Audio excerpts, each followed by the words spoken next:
যে ইনস্ট্রুমেন্টের নামই বাঙালিরা অনেকে জানবে না। আমি তোমাকে ভালোবাসি, আমি জানি না আগামী দিনে ছবিতে কটা করে গান থাকবে, বিতর্কিত হেডলাইন্স আমি চাইছি না। দাদা আমার একটা প্রশ্ন, যে ধরো যখন এরকম অ্যাডভেঞ্চার ছবি হয় তো সেইখানে গান বানানোটা মানে গান বানানোর প্রক্রিয়াটা কি? ধরো তুমি একটা কমার্শিয়াল ছবি গান বানাচ্ছ, সেটার একটা প্যালেট রয়েছে, বাট একটা অ্যাডভেঞ্চার ছবি তো সেই রকম গান বানানোর অভিজ্ঞতা তুমি দেখতে পাবে। গান দেখো, একটা হচ্ছে লিরিক্যাল গান, একটা হচ্ছে ইনস্ট্রুমেন্টাল গান, যেটা সমস্ত পৃথিবী জুড়ে মিউজিশিয়ানরা, আমাদের ভারতবর্ষে আমরা লিরিক্যাল গান করি, মানে যেটার মধ্যে লেখা থাকে, মানে কথাটা বেশি, তাই তো? কিন্তু এই ছবিতে লিরিক্যাল গান নেই, ইনস্ট্রুমেন্টাল। একটাই গান আছে, সেটা কবির দোহা, কবিরের দোহা, সেটা আমি নতুন করে শুরু করেছি, নিজে গেয়েছি, কিন্তু আলাদা করে আর বাকি কোনো গান নেই। কিন্তু নানান রকম থিম মিউজিক রয়েছে সোনার খেলার, প্রত্যেকটা চরিত্রের জন্য আলাদা থিম মিউজিক, রাজস্থানের জন্য আলাদা থিম মিউজিক। সো অবভিয়াসলি একটা অ্যাডভেঞ্চার ছবি, রহস্য বা তুমি রহস্য বলো বা থ্রিলার বলো, হোয়াটএভার, এই ধরনের ছবিতে সাউন্ডস্কেপ অন্য ছবি থেকে আলাদা করতে হয়। আর এই ছবির ক্ষেত্রে আরও ডিফারেন্ট হচ্ছে, সোনার কেল্লার রেফারেন্স রয়েছে।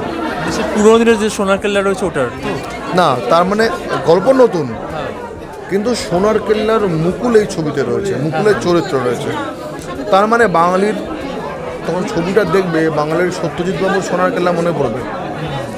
তাহলে সোনার কেল্লার যে সাউন্ডের যে রেফারেন্স, যে ইনস্ট্রুমেন্টেশন ওই সময় হয়েছিল, আমি চেষ্টা করেছি কিছুটা সাউন্ডটা আমি যদি ওই সময়কার সাউন্ডের মতো তৈরি করতে পারি, সাউন্ডস্কেপটা করতে পারি, মানে একদম টিপিক্যাল 70s-এর যে সত্যজিৎ রায়ের যে ঘরানাটা কিছুটা, কিন্তু তার সাথে 2025-এর সিনেমা, সেটা মাথায় রাখতে হবে। আর একটা জায়গায় যে সাউন্ডস্কেপ আমার চেঞ্জ হচ্ছে, সেখানে হচ্ছে ছবিটা রাজস্থানে শুটিং হচ্ছে পুরোটা যেহেতু, এবং ও না সায়ন্তন শ্যুট করেছে এত ভালো, রাজস্থানের দৃশ্যগুলো মানে এত ভালো শ্যুট করেছে, দেখলেই মনে হবে যে ওই সিনের সাথে আমি রাজস্থানে ইনস্ট্রুমেন্ট নিয়ে আসি। একটা গ্রাম বাংলার দৃশ্য তুমি দেখাচ্ছ, তুমি চেষ্টা করবে একটা দোতারা বাঁশি নিয়ে আসতে, তাহলে মনে হবে এটা বাংলার গ্রাম। তাহলে রাজস্থান থেকে রাজস্থানের ইনস্ট্রুমেন্টের প্রয়োজন, যে ইনস্ট্রুমেন্টের নামই বাঙালিরা অনেকে জানবে না। আলগোজা কজন চেনে, রাবানাত্তা কজন চেনে, এগুলো তো তোমাকে নিয়ে রিসার্চ করতে হয়েছে বা এগুলো নিয়ে? অবভিয়াসলি আমি এ নিয়ে রিসার্চ করেছি, এবং আমি যে ইনস্ট্রুমেন্টগুলো পাইনি আমি রাজস্থান গিয়ে শুটিং করেছি, রাজস্থানের মিউজিশিয়ানকে দিয়ে বাজিয়ে।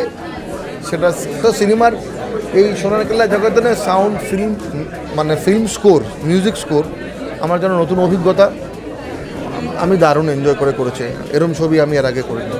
তুমি একটা কথা বারবার বললে যে লিরিক্যাল একটা হয় আর একটা হচ্ছে তোমার নন লিরিক্যাল যেটা বললো, মানে তুমি দুটো ফরম্যাটেই তুমি কাজ করছো এবং খুব সফলভাবে কাজ করছো রিসেন্ট টাইমে আমি বলছি। বাট কোনটা সব থেকে বেশি কঠিন, মানে লিরিক্যাল নাকি না নন লিরিক্যাল যেটা বেশি, সেটা কোনটা বেশি? না, এইটা বলা মুশকিল, তবে নন লিরিক্যাল বেশি কঠিন।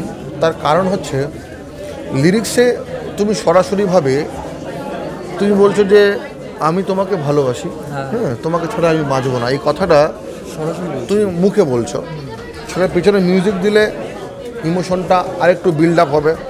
যদি না দাও কথা বললেও বুঝবে, কিন্তু কথা নেই।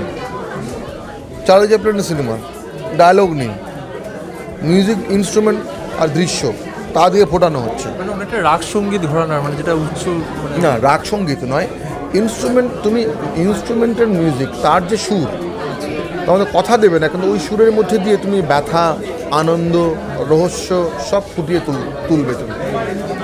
সো ওই জন্য নন লিরিক্যাল মানে গান তৈরি করা, যেটা আমাদের লিরিক্স নেই, ইনস্ট্রুমেন্টাল সং আমার বানানো কঠিন, তার জন্য বিরাট নলেজের প্রয়োজন হয়। যেটা আমরা বাইরের সিনেমা, যেটা হলিউডের সিনেমা, হ্যান্স জিমার, আমরা যার মিউজিক শুনি সব থেকে বেশি, যে সব থেকে এখন জনপ্রিয়, ইন্টারস্টেলারের মিউজিক হোক বা এই যে, ওরা তো কোনো গান থাকছে না, কি থাকে তাহলে? ওটা ইনস্ট্রুমেন্টাল, যেটা আমরা ব্যাকগ্রাউন্ড মিউজিক বলি, ওরা মিউজিক স্কোর বলছে, মিউজিক স্কোর। তো ওইটাই কিন্তু সিনেমার সব থেকে টাফেস্ট জব, আই থিঙ্ক। আমরাও কি ওই দিকেই যাচ্ছি কাইন্ড অফ, মানে ভবিষ্যৎটাও কি, মানে ভারতবর্ষের যে ছবির যে প্রেক্ষাপট সেখানে মানে ধরো ওই দিকেই কি যাচ্ছে? হতে পারে। আমি যেরকম ওটিটির কাজ করছি, ওটিটি? হ্যাঁ, আমি অ্যামাজন থেকে আমাকে একটা কথা হয়েছিল, প্রসেসে চলছে, বা নানান রকম অনেক রকম এরকম ছোটো ছোটো সিনেমা সিরিজ আমি এগুলো অফার পাচ্ছি, যেগুলো দেখছেন কোনো গান নেই। আচ্ছা, আমার কাছে আসছে কাজ, গান নেই। ওরা বলছে না, গান শুধু তো যাবে না, আমাদেরকে ইয়ে করতে হবে, ইনস্ট্রুমেন্টাল মিউজিক করতে হবে। এবং এইটা কিন্তু আমরা আস্তে আস্তে কোথাও না কোথাও মুভ করছি। আমি জানি না আগামী দিনে ছবিতে কটা করে গান থাকবে, কিন্তু অনেক ছবি আজকাল তৈরি হচ্ছে যেটা গান খুব একটা নেই। আগে ধরো একটা ছবিতে 5-6টা গান ম্যান্ডেটরি, সেটা কোনো কোনো ছবিতে হয়, এখন হলে তো ভালো গান তৈরি হবে, কিন্তু এটা কমে আসছে। বাট লিরিক্যাল যে বিষয়টা বলছে সেটা তো মানে ছড়িয়ে পড়ার প্রবণতাটাও বেশি মনে হয় যে মানুষের মধ্যে। লিরিক্যাল মিউজিক সবসময় জনপ্রিয় এবং জনপ্রিয় হবেও, কারণ লিরিক্যাল মিউজিক ইজিলি কমিউনিকেট করে মানুষের সাথে।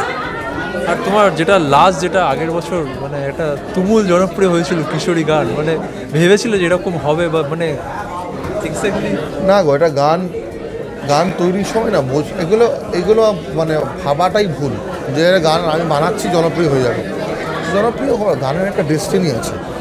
দেবদারকে একবার শুনেই পছন্দ হয়ে গেছিল, মানে কি হয়েছিল না, অনেক সিটিং অনেক হয়েছে, কিন্তু একটা গানটা ভালো লাগছে এক জিনিস, কিন্তু গানটা এই জায়গায় পৌঁছে যাবে, হ্যাঁ, 150 মিলিয়ন লোকে দেবে, 15 কোটি 16 কোটি না, এখন তো কিন্তু 17 কোটি লোক। এইটা মানে এটা বলা যায় না। ইটস কমপ্লিটলি আমার ডেস্টিনি, ইটস মাই ডেস্টিনি, মা বাবার আশীর্বাদ, ঈশ্বরের আশীর্বাদ। আর রঘু ডাকাত তো তোমার আসছে, তুমি রঘু ডাকাতেও করছো, এখন কাজ চলছে, একটা গান অলরেডি শুটিং হয়ে গেছে, খুব শিগগির তোমরা শুনতে পাবে। এটা কি আমরা বলতে পারি যে রঘু ডাকাতের যে মিউজিক সেটা খাদানকেও ছাপিয়ে যাবে? না, এগুলো বলা মানে আমি অ্যাজ এ মিউজিশিয়ান কখনোই কথাগুলো বলি না। কেউ কোনো ছাপিয়ে যাওয়ার কিছু নেই, এটা পুরো আলাদা একটা মিউজিক, ওটা পুরো আলাদা মিউজিক। তো রঘু ডাকাতের জন্য পুরো ডিফারেন্ট মিউজিক করছি। মিডিয়া তো একটা হেডলাইন্স টানে ওই কারণে। না নো, আমি এরকম বিতর্কিত হেডলাইন্স আমি চাইছি না।